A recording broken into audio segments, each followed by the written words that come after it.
Ini saya berikan ijazah ya, untuk meringankan persoalan hidup. Satu, yang ini tadi, jaga rahmat Allah. Yang kedua, banyak sholawat pada Nabi. Allahumma salli ala Sayyidina Muhammad. Banyak sholawat pada Nabi. Itu orang yang sering sholawat pada Nabi, salah satu faedahnya insya Allah dimudahkan urusan hidupnya. Sholawat, banyakin sholawat. Dengan rasa cinta. Walaupun sekedar sholawat pun Allah berikan jawaban. Ini saya tanya nih, kita istighfar sendiri sama Allah, Astaghfirullahaladzim, dengan kita berwasilah menggunakan sholawat, kira-kira mana yang paling utama? Tapi jangan tebak-tebakan. Mana yang paling utama? Gini, dua-duanya utama. Tapi kalau kita mau dilihat mana yang paling berpotensi diterima, itu sholawat. Kenapa? Kalau kita istighfar langsung kepada Allah, ya Allah ampuni dosa saya, bagus, langsung hubungan. Tapi Allah masih melihat ketulusan hati kita. Karena ada yang istighfarnya cuma di lisan, gak nyampe ke hatinya. Contohnya habis sholat tuh, banyak yang saya perhatikan seringkali istighfarnya di lisan aja. Astagfirullah, melihat handphone, astagfirullah. Update status sambil astagfirullah itu, sambil kirim WA. Itu cuma di lisan, belum tentu diterima. Tapi kalau Anda bersolawat pada Nabi atas dasar cinta Allah kepada Nabi, walaupun Anda belum tulus solawatnya, baru keluar dari lisan, Allahumma sholli ala Sayyidina Muhammad, tapi karena kalimat itu keluar menggunakan nama Nabi dan dengan cinta Allah kepada Nabi, dapat Anda 10 kebaikan. Apa dalilnya? Man shalla alayya salatan wahidatan sallallahu alaihi asyra salawat. Siapa yang salawat kepadaku, Nabi nggak sebutkan mau salawatnya khusyuk, mau biasa-biasa, penting keluar kalimat salawat, maka dibalas oleh Allah 10 kebaikan. Nah, di antara kebaikan yang Allah berikan itu ada rahmat di dalamnya.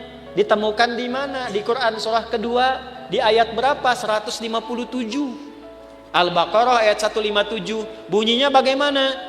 Ulaika alaihim sholawatun mir rabbihim wa rahmah wa ulaika humul muhtadun.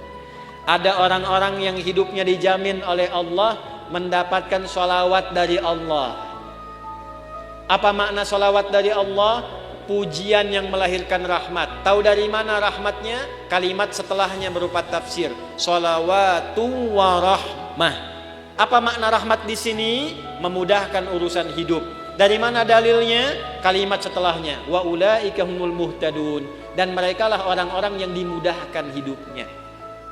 Dari mana taunya kalau ini kemudahan hidup? Pada ayat sebelumnya, ayat 155 dan 156. Bagaimana bunyinya? Wala nabluwannakum bisyai'in minal khauf wal ju' wa naqsi minal amwal wal anfus wath thamarat wa basyiris sabirin alladzina idza asabathum musibah qalu inna lillahi wa inna ilaihi ulaika alaihim salawatum mir rabbihim wa rahmah wa ulaika humul muhtadun.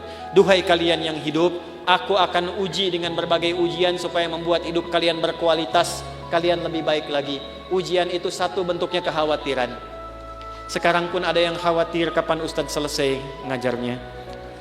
Walju, karena saya mulai lapar. Wa naqsi minal amwal, ongkos sudah mulai berkurang. Wal anfus, ada yang sakit, ada yang meninggal. Wat thamarat, ada yang hasil kerja kerasnya dibawa orang. Wa basyiris sabirin, berbahagialah orang sabar. Bagaimana cara sabar? Alladzina idza asabathum musibah, yang kalau diuji dengan masalah ini, qalu, mereka meyakinkan pada hatinya, inna lillahi wa inna ilaihi raji'un. Ini ujian dari Allah supaya membuat saya berkualitas, dan pasti Allah kasih solusinya. Bagaimana cara mendapatkan solusinya? Kalau orang-orang sudah bersikap begini tawakal pada Allah, maka dia berburu rahmat Allah. Ulaika alaihim salawatum mir rabbihim wa rahmah. Orang sabar begini dipuji oleh Allah, diberikan rahmat.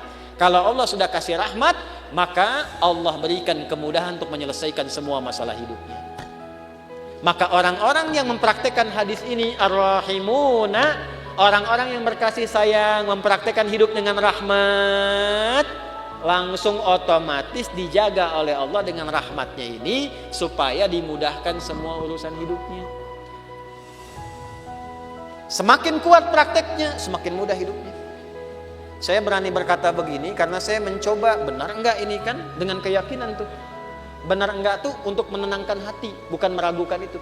Seperti kata-kata Nabi Ibrahim ya di Al-Baqarah ayat 260. Wa idz qala Ibrahimu rabbi arini kaifa tuhyil mauta qala awalam tu'min qala bala walakin liyatma'inna qalbi.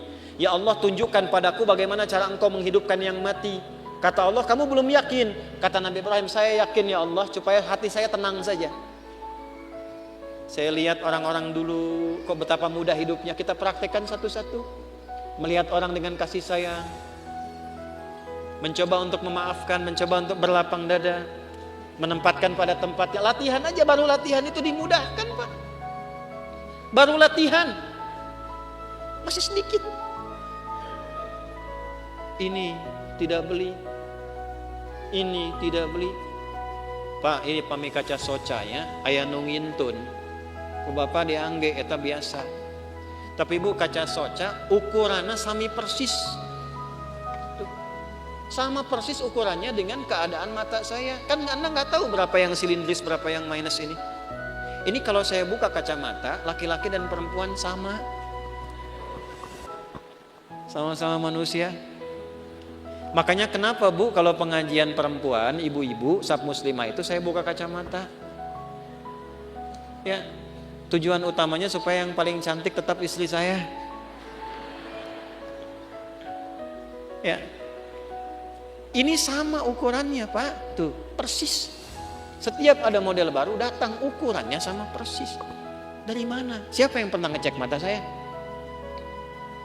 Ini dapat hadiah juga, Allah kasih baju, kos kaki sampai ke sepatu. Cuman modal satu hadis ini teh. Satu hadis. Cuman modalnya yakin punya Allah. Nah eta teh modal yang paling utama tuh punya Allah. Gitu. Sekarang kita kekurangan itu. Sekarang banyak orang kekurangan itu. Jadi rasanya kurang merasa punya Allah. Coba tanamkan pada hati, saya punya Allah. Maka Anda tidak akan takut kehilangan jabatan kalaupun harus jujur. Karena punya Allah. Qulillahumma malikal mulki tu'til mulka man wa tanzi'ul mulka mimman. Karena punya Allah jangan takut kehilangan harta kalau harus sedekah. Karena punya siapa? Allah.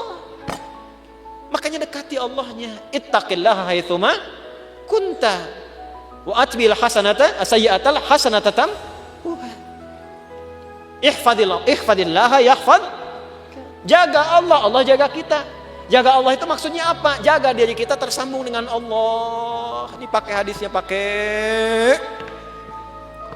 praktekkan dalam hidup. Saya bukan ingin nunjukkan ini berhasil, tidak, bukan itu. Kan bicara kalau mengalami itu enak gitu. Menceritakan pengalaman ulama itu enak yang sudah terjadi. Dulu orang begini dijaga oleh Allah. Imam Nawawi itu selama hidupnya 99% makannya diantarkan oleh ayahnya. Makannya cuma sekali malam ba'da isya. Apa yang dimakan? Kue kering dengan zaitun. Minumnya sebelum subuh. Setiap hari sampai meninggal. Karena beliau meninggal duluan, bapaknya baru meninggal 7 tahun setelah Imam Nawawi meninggal. Saking bapaknya ingin jaga anaknya terhubung dengan Allah, makanannya dijaga.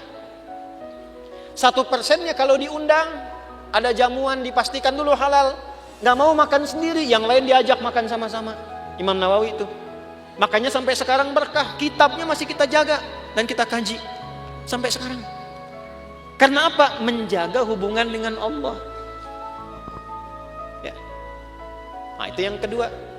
Kalau kita benar jaga dengan Allah melalui rahmat Allah, praktekkan hadis ini, insya Allah hidup kita pun dijaga, dimudahkan oleh Allah sesuai dengan kadar maslahat dunia akhirat kita.